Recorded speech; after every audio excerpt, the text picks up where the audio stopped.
Rejoin ചെയ്യാൻ അനുവദിക്കില്ലെന്ന അയാളുടെ ഭീഷണി. അയാൾ എന്തും ചെയ്യാൻ മടിയില്ലാത്ത ആളാ സാർ. അയാൾ എന്ത് ചെയ്യാനാണ് ടീച്ചർ? അയാളെ എന്നെ എന്തെങ്കിലും ചെയ്താൽ പ്രശ്നമില്ല, ആരെ ഉപദ്രവിച്ചാലാണ് എനിക്ക് വേദന ഉണ്ടാവുക എന്ന് നോക്കി അയാൾ നീങ്ങും. അയാൾ എന്തും ചെയ്യും. റീജോയിനിങ് സമയബന്ധിതമായി ചെയ്യേണ്ട കാര്യമല്ലേ ടീച്ചർ? ഓൺ ഓർ ബിഫോർ 26 എന്നല്ലേ ഓർഡർ? അതെ സാർ.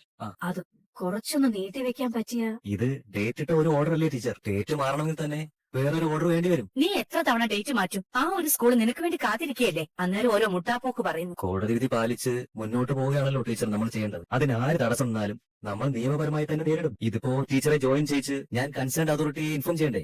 അറിയാം സാർ. ഞാൻ ജോയിൻ ചെയ്യാതിരിക്കാൻ അയാൾ എന്ത് കളിയും കളിക്കും. ജോയിൻ ചെയ്യിപ്പിക്കാൻ വേണ്ടി നമ്മൾ എന്ത് കളിയും കളിക്കും. അതല്ലേ ടീച്ചറെ സ്പിരിറ്റ്? എനിക്ക് സ്പിരിറ്റിന് ഒരു കുറവുമില്ല ജോണെ. പക്ഷെ അയാളെ എനിക്ക് അത്രയ്ക്ക് അറിയാവുന്നത് കൊണ്ടാ ഭയം. പഴയ സരസ്വതി അല്ലെന്ന് പറഞ്ഞ് മോഹൻ ഈ പടി ചവിട്ടിക്കാതെ പറത്തിയ ആളല്ലേ നീ. ഒരിക്കലും പുറംലോകം അറിയാൻ സാധ്യതയില്ലാത്ത അയാളുടെ പേരുള്ള 2 കൊലപാതകങ്ങൾ നീയല്ലേ പുറംലോകത്തെ അറിയിച്ച് പരമാവധി ശിക്ഷ വാങ്ങിച്ചു കൊടുത്തത്. ആ പുതിയ സരസ്വതിയുടെ ചങ്കുറ്റം ഇനി നീ ഒന്ന് കാണിക്ക. ചങ്കൂറ്റത്തിനൊന്നും ഒരു കുറവുമില്ല മേരി. അയാള് എന്നോടുള്ള പക പോക്കാനാ ഉറപ്പായും ജയില് ചാടിയത്. അയാൾ ഇനി ചെയ്യുന്നത് ചെറുതൊന്നും ആവില്ലെന്ന് എനിക്ക് നല്ല ഉറപ്പുണ്ട്. എന്നെ തകർക്കാൻ എന്റെ വേണ്ടപ്പെട്ടവരെ അയാൾ ഇരയാക്കും. അതാ എന്റെ പേടി. ത്രെട്ട് ഉണ്ടെന്ന് പറഞ്ഞ് റീജോയിനിങ് മാറ്റിവെക്കാനൊന്നും KER വകുപ്പില്ലല്ലോ ടീച്ചർ. നമുക്ക് റീജോയിനിങ് ചെയ്യാൻ ടീച്ചർ. പാരലായിട്ട് പോലീസ് പ്രൊട്ടക്ഷനുള്ള കാര്യങ്ങൾ നീക്കാം.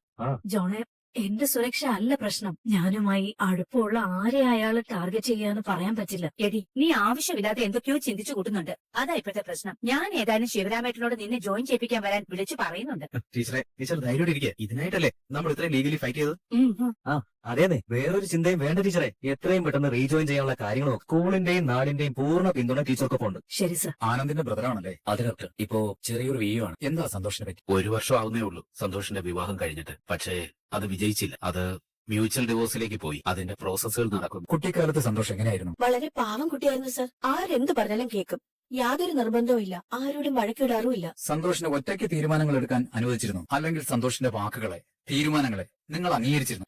അങ്ങനെ കുഞ്ഞുട്ടന്റെ എന്നൊരു നിർബന്ധമൊന്നും ഇവനില്ലായിരുന്നു. ഞങ്ങള് പറയുന്നത് തന്നെയാ അവന്റെയും കാര്യം. സന്തോഷേ, ഇപ്പൊ ഇരിക്കുന്നതേ ഏറ്റവും സുരക്ഷിതമായ സ്പേസിലാണ്. ഒരു ടെൻഷനും വേണം. അടുത്ത ഒരു സുഹൃത്തിനോട് പറയുന്നത് പോലെ കരുതിയാൽ മതി. സന്തോഷിനെ അടുത്ത സുഹൃത്തുക്കൾ കുറച്ചുപേരുണ്ടോ? ഫ്രണ്ട്സ് ഒക്കെ കുറവാണ് ഡോക്ടർ. സന്തോഷേ, പ്രിയപ്പെട്ട 2 മനുഷ്യരുടെ ലോകങ്ങൾക്കിടയിൽ പെട്ടുപോയതായി തോന്നുന്നുണ്ടോ? ഏത് വശം പിടിച്ചാലും കുറ്റക്കാരനായി തോന്നുന്നുണ്ടാവും, അല്ലേ സന്തോഷേ? എന്റെ കൊച്ചിന്റെ അസുഖം മാറുമോ ഡോക്ടറെ? ഈ രോഗാവസ്ഥകളെ നോക്കിക്കാണുന്ന നമ്മുടെ കാഴ്ചപ്പാടിനാണ് ആദ്യം ചികിത്സ വേണ്ടത്. സ്വന്തം മക്കളെ അവർ വളർന്നാലും പിന്നെയും ചേർത്ത് പിടിക്കുന്ന സ്നേഹമല്ല അമ്മ. മരത്തണലിൽ നിൽക്കുന്ന തൈകളുടെ വളർച്ച മുരടിച്ചു പോകും, നന്നായി വളരില്ല. ഈ സമൂഹത്തിൽ ജീവിക്കാൻ അത്യാവശ്യം കുറച്ച് അഭ്യാസമൊക്കെ കയ്യിൽ വേണം. അതിന് ഒരു പരുവം കഴിയുമ്പോ പിള്ളേരെ ചിറകിനടിയിൽ നിന്നും മാറ്റി സ്വയം ജീവിക്കാൻ വിടണം. അവരുടെ ജീവിതം അവരുടെ തീരുമാനങ്ങളിലാവണം. സന്തോഷിന്റെ ലൈഫിന്റെ പ്രശ്നത്തിന് വലിയ കാരണം സന്തോഷിന്റെ ഫാമിലി തന്നെയാണ്, പ്രത്യേകിച്ച് അമ്മ. നമ്മള് മക്കളെ ചുറ്റിവരിഞ്ഞിട്ട് അവരുടെ ലോകം നഷ്ടപ്പെടുത്തിയിട്ടല്ല സ്നേഹം കാണിക്കേണ്ടത്. അതല്ല സ്നേഹമെന്ന് നമ്മൾ അറിയണം. അതുപോലെ അമ്മയുടെ സഹോദരനെ ആക്രമിക്കാൻ നോക്കിയതേ അതൊരു ട്രിഗറിംഗ്. തനിക്ക് മേലുള്ള തന്റെ നിയന്ത്രണങ്ങൾ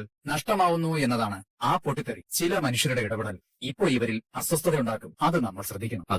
അത് ശ്രദ്ധിക്കേണ്ട. ഞാൻ മനസ്സിലാക്കിയിടത്തോളം സന്തോഷിന് ഇമോഷണൽ ഡിപ്പെൻഡൻസിയാണ് കൂടുതൽ. അത് അമ്മ ഓവർ പ്രൊട്ടക്റ്റീവായി വളർത്തിയിട്ടുണ്ടായ ഒരു ആശ്രയത്വമാണ്. പിന്നെ ഐഡന്റിറ്റി കൺഫ്യൂഷനും ഉണ്ട്. ഭർത്താവ് എന്ന റോൾ സ്വന്തം യുക്തിയിൽ തൃപ്തിയായി കൈകാര്യം ചെയ്യാനാവുന്നില്ല. പിന്നെ സപ്രസ്ഡ് ആങ്കർ, അത് കുട്ടിക്കാലം മുതൽ ഉള്ളിൽ അടിഞ്ഞു കിടക്കുന്ന ദേഷ്യം, അതാണ് ഇപ്പൊ പുറത്തു വന്നത്. പിന്നെ ആങ്സൈറ്റിയും ഡിപ്രഷനും ഉണ്ട്. നമുക്ക് ശരിയാക്കാം. ശരിയാവേണ്ടത് സന്തോഷം മാത്രമല്ല, നിങ്ങളും കൂടിയാ. എങ്ങനെയെങ്കിലും കുഞ്ഞുട്ടൻ എനിക്ക് പഴയതുപോലെ തരണം ഡോക്ടർ. പഴയ സന്തോഷിന് കുറച്ച് കുഴപ്പങ്ങളുണ്ട്. അതില്ലാത്ത സന്തോഷാക്കാൻ ട്രൈ ചെയ്യാം. 3 കാര്യങ്ങളാണ് ഞാൻ ചികിത്സയിൽ ഉദ്ദേശിക്കുന്നത്. 1, സന്തോഷിന്റെ ഇൻഡിവിജ്വൽ തെറാപ്പി. പിന്നെ കുറച്ചു നാളത്തേക്ക് മരുന്ന് കഴിക്കേണ്ടി വരും. ഒപ്പം സന്തോഷിന്റെ ഫാമിലിക്ക് കൗൺസിലിംഗും വേണ്ടതുണ്ട്. സന്തോഷിന് അമ്മയുടെ പിന്തുണയാണ് വേണ്ടത്, നിയന്ത്രണങ്ങളല്ല. അതെ ഡോക്ടർ, എനിക്ക് ഈ നാട്ടുകാരൊന്നും കുഞ്ഞുട്ടന്റെ രോഗവിവരം അറിയരുത്. അതറിഞ്ഞ വിഷമാവും എനിക്ക്. കുറച്ചുപേർക്ക് അത് കേൾക്കുമ്പോ സന്തോഷാവും. ഇവിടെ തന്നെ ഡോക്ടറിന്റെ ശ്രദ്ധയിൽ അഡ്മിറ്റ് ആക്കിയ ഉപകാരമായിരുന്നു. ഒരാളും അറിയാതെ, ഒരാളും ചോദിക്കാതെ. അമ്മയുടെ ഭയം എനിക്ക് മനസ്സിലായി. പക്ഷേ സന്തോഷിന്റേത് അങ്ങനെ ഒളിക്കേണ്ട രോഗമല്ല. സന്തോഷ് ഇപ്പോ നമ്മുടെയൊക്കെ സഹായം വേണ്ട ആളാണ്. അക്കാര്യം ഓർമ്മയിൽ വേണം. ആളുകൾ അറിയുന്നത് ഇവന്റെ മുന്നോട്ടുള്ള ജീവിതത്തെ ബാധിക്കില്ലേ? അതുകൊണ്ടാണ് ഞാൻ പറഞ്ഞു. പേഴ്സണൽ അറ്റൻഷൻ കൊടുത്ത് ഇവിടെ ട്രീറ്റ് ചെയ്യുന്നത് എനിക്ക് പ്രശ്നമൊന്നുമില്ല. പക്ഷേ രോഗം എന്നത് ഒരു കുറ്റമൊന്നുമല്ല. അക്കാര്യം നമ്മുടെ ഉള്ളിലുണ്ടാവണം. ശരീരത്തിന് വരുന്ന രോഗങ്ങളെ പോലെ തന്നെ മനസ്സിന്റെ രോഗങ്ങളെയും കാണാൻ കഴിയണം. ഞാൻ എന്തായാലും ഇവിടെ റൂം തരാം. ഞങ്ങളുടെ പേഴ്സണൽ അറ്റൻഷനും ഉണ്ടാവും. ആരെങ്കിലും ഒരാൾ കാര്യങ്ങൾ നോക്കാൻ ഒപ്പം നിന്നാൽ മതി. ശരി ഡോക്ടർ. സന്തോഷ് ഇവിടെ അഡ്മിറ്റ് ആണ്. ഇവരൊന്ന് റൂമിലാക്കും. ശരി സർ. സന്തോഷ് ഹാപ്പി ആയിട്ടിരിക്കും കേട്ടോ. ഞാൻ റൂമിൽ വന്നോളാം. ചെന്നോളൂ. ശരി ഡോക്ടർ. സന്തോഷം. ശരി ഇന്ന് ഇനി സന്തോഷം റെസ്റ്റ് ചെയ്യട്ടെ. മെഡിസിൻ ഉണ്ട്, ഞാൻ കൊണ്ടുവരാം. ശരി സിസ്റ്റർ. കിടന്നോ. കിടന്നു പതുക്കെ കിടന്നു. ഡോക്ടർ പറഞ്ഞത് കേട്ടല്ലോ, നീ ഒറ്റ ഒരുത്തി അവന്റെ ജീവിതം തുലച്ചത്. ഇനിയിപ്പോ അങ്ങോട്ടും ഇങ്ങോട്ടും കുറ്റം പറഞ്ഞിട്ട് എന്താ വെച്ചാ കാര്യം? അവന്റെ പാട്ടിൽ വിടമാ. ഫിറ്റ്നസിന്റെ കാര്യം പറഞ്ഞ് ഇവന്റെ ജോലിക്ക് എന്തെങ്കിലും പറ്റുന്ന എന്റെ പേടി. അക്കാര്യമൊക്കെ നമുക്ക് പിന്നീട് ആലോചിക്കാം. ആദ്യം ഇവന്റെ ട്രീറ്റ്മെന്റ് നടക്കട്ടെ. അതിൽ എന്റെ വയ്യാം. ആ സദ്യക്കൊപ്പം ഉള്ളത് ഇന്ന് വൈകുന്നേരം എത്തിക്കാം. സാർ എവിടെ വേണം എത്തിക്കാം. അതൊക്കെ നിങ്ങളുടെ സൗകര്യം. വീട്ടിലാണെങ്കിൽ നമ്മൾ അവിടെ കൊണ്ടുവരാം. ഇനിയിപ്പോ ഓഡിറ്റോറിയത്തിലാണെങ്കിൽ അവിടെ എത്തിക്കാം. ഓ സാറേ എത്തിക്കാം. സാറേ ഇനി കൂടുതൽ വേണമെന്നുണ്ടെങ്കിൽ സാർ ഇറങ്ങുന്നതിന് മുമ്പ് ഒന്ന് വിളിച്ചാൽ മതി. എത്തിക്കാം. ആയിക്കോട്ടെ.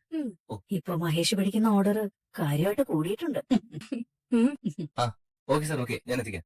ബിസിനസ്സിലെ ഈ ടെക്നിക്ക് ഇപ്പോഴാ പിടികിട്ടിയത്. ഇനി കട പോലും ഇല്ലാതെ എനിക്ക് ബിസിനസ് ചെയ്യാൻ പറ്റും. അങ്ങനൊരു കാലമല്ലേ ഇത്. അത് കടയില്ലാതെ എങ്ങനെ കച്ചവടം നടത്തുന്നു? ഞാൻ ഈ ഓർഡർ എടുത്ത് തുടങ്ങിയപ്പോഴാ ആ വഴി എനിക്ക് മനസ്സിലായത്. ഇപ്പൊ ഞാൻ എടുക്കുന്ന ഈ ഓർഡറുകൾ വീട്ടിൽ നിന്ന് എനിക്ക് ഡീൽ ചെയ്യാൻ പറ്റുന്നു. ആളുകൾ കടയിലേക്ക് വരുന്ന ശീലമൊക്കെ ഇപ്പൊ ശരിക്കും മാറി തുടങ്ങി. ആവശ്യക്കാരിലേക്ക് നമ്മൾ എത്തുന്ന പരിപാടിയാ ഇനി വർക്കാവുക. ഇപ്പോഴാ മഹേഷേ നീ ബിസിനസ് പഠിച്ചത്. നേരത്തെ വെറുതെ ചെലവഴിക്കൽ മാത്രമേ ഉണ്ടായിരുന്നുള്ളൂ. ഇപ്പൊ നീ അതേപ്പറ്റി ചിന്തിക്കുന്നു, പല വഴികളും കണ്ടെത്തുന്നു, അത് വർക്കാവുന്നതിൽ സന്തോഷിക്കുന്നു. അതമ്മ പറഞ്ഞ ശരിയാ. പിന്നെ നമ്മുടെ സാധനങ്ങള് കടയിലൂടെ അല്ലാതെ തന്നെ ബൾക്കായിട്ട് പോകുന്ന സാധ്യതകളാ ഞാനിപ്പോ ആലോചിക്കും. അത് കൊള്ളാം, നല്ല ആശയോ. സാധനം നന്നായിട്ട് മൂവ് ചെയ്യുമല്ലോ.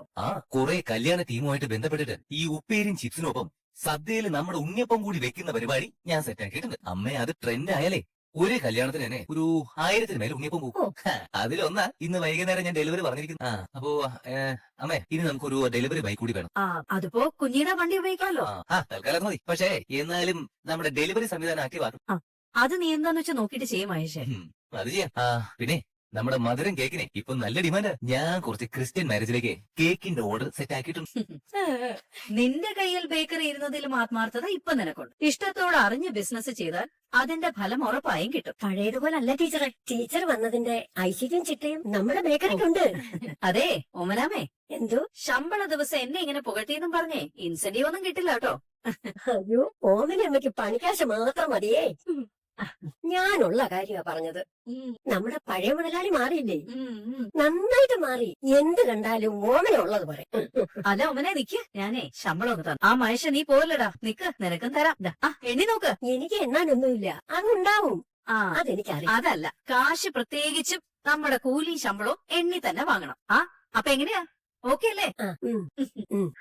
അയ്യോ, ഇത് അമ്മ ശരിക്കും കൂടുതലാണല്ലോ. അതിനുള്ള ബിസിനസ് നീ ചെയ്തിട്ടുണ്ട്, അതിന്റെ ഇൻസെന്റീവ്. മറ്റൊരാളുടെ ജീവിതം നന്നാവാൻ വേണ്ടി മാത്രം സ്വന്തം ജീവിതം ജീവിച്ചു തീർക്കുന്നത് മണ്ടത്തരമാണ്. അങ്ങനെ ബലിയാവേണ്ടതാണ് നമ്മുടെ ജീവിതം എന്ന് നമ്മൾ ഒരിക്കലും ധരിക്കരുത്. നമുക്ക് മനസ്സിലായോ? മനസ്സിലായമ്മ.